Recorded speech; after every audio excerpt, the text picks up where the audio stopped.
चलिए हम लोग इतिहास के अगले अध्याय इंडो गंगा के मैदानों के महाजनपद देख रहे हैं। वहाँ उसमें हम लोग पढ़ रहे हैं मुखिया द्वारा चलाए जाने वाले छोटे क्षेत्र और कुलीन तंत्र तथा राज्य, यही दोनों का हम लोग विश्लेषण कर रहे हैं। तो हम लोग यहाँ देखेंगे, अगला है, कल बी तक हो गया था।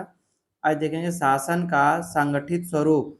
गढ़ संघों की प्रमुख विशेषता थी, वे छोटे भौगोलिक इलाकों में बसे थे व इनके पास ज़्यादा प्रतिनिधि शासन था।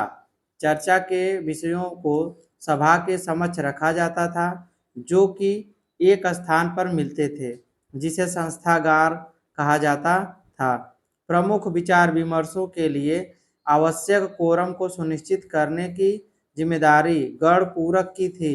सभा मुद्दों पर चर्चा और बहस करती थी। अगर सर्वसम्मत निर्णय नहीं हो पाता था तो वे मतदान करते थे। मतदान लकड़ी के टुकड़ों द्वारा किया जाता था, जिसे सलाका कहा जाता था, और सलाका ग्राहक मत एकत्र करने वाला ईमानदारी व निष्पक्षता को सुनिश्चित करता था। तो इस समय जैसे हम लोग किसी मुद्दे पर गांव समाज में पंचायत बैठ के अपना किसी बात पे मुद्दे पे अपना सहमति बनाते हैं कि हाँ चलिए इस तरह काम होना चाहिए, ऐसा नहीं होना चाहिए। हम लोगों का सरकार भी इसी तरह काम करती है, तो वही व्यवस्था उस समय था।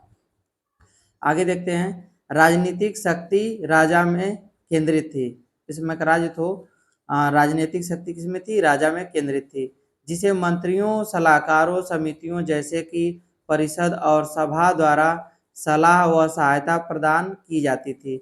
हालांकि राजा का देवत्व की परिकल्पना के उद्भव और पुरोहित धार्मिक अनुष्ठानों पर जोर दिए जाने के कारण लोकप्रिय सभाओं का महत्व घट गया था। अगला आपका है, गढ़ संघों के केवल दो स्तर थे, क्षत्रिय राजकुल मतलब सत्तारूढ़ परिवार, और दास कर्मकार मतलब दास और श्रमिक, इन दोनों का क्या किया था? गढ़ संघ बना था। इसमें राज्यों में वंश निष्ठा कमजोर हो गई थी और निष्ठा जाति व राजा पर ज्यादा केंद्रित हो गई थी। अगला हम लोग देखते हैं, आगे आपका है, गढ़ संघ राज्यों की अपेक्षा अपरंपरागत दृष्टिकोण के प्रति ज्यादा सहनशील थे और व्यक्तिगत या स्वतंत्र विचारों का स्वागत करते थे। सहनशीलता प्रमुख कारण थी कि नास्तिक संप्रदायों के दो सबसे पूजनीय गुरु महावीर जैन धर्म वज्जी संघ से संबंधित थे और बौद्ध धर्म शाक्य वंश से संबंधित थे। अपने दर्शन को ज्यादा निर्बाध ढंग से राज्यों की अपेक्षा गढ़ संघों में प्रचारित करने में सफल रहे।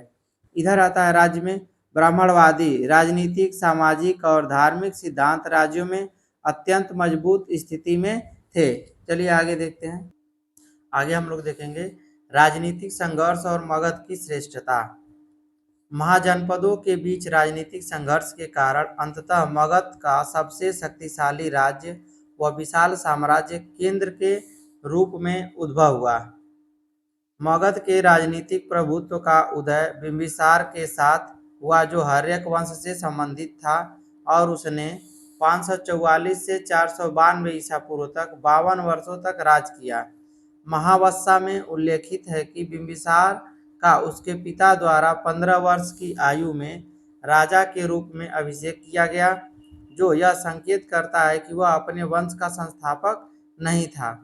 वह बुद्ध और महावीर दोनों ही का समकालीन था और उन्हें समान सम्मान देता था। बिंबिसार ने अपनी विजयों और कूटनीति से मगध को सर्वश्रेष्ठ शक्ति बना दिया था। उसने शासन के विस्तार के लिए त्रिधारी नीति अपनाई, जो थी वैवाहिक संबंध, शक्तिशाली शासकों के साथ मित्रता और कमजोर पड़ोसी राज्यों पर विजय।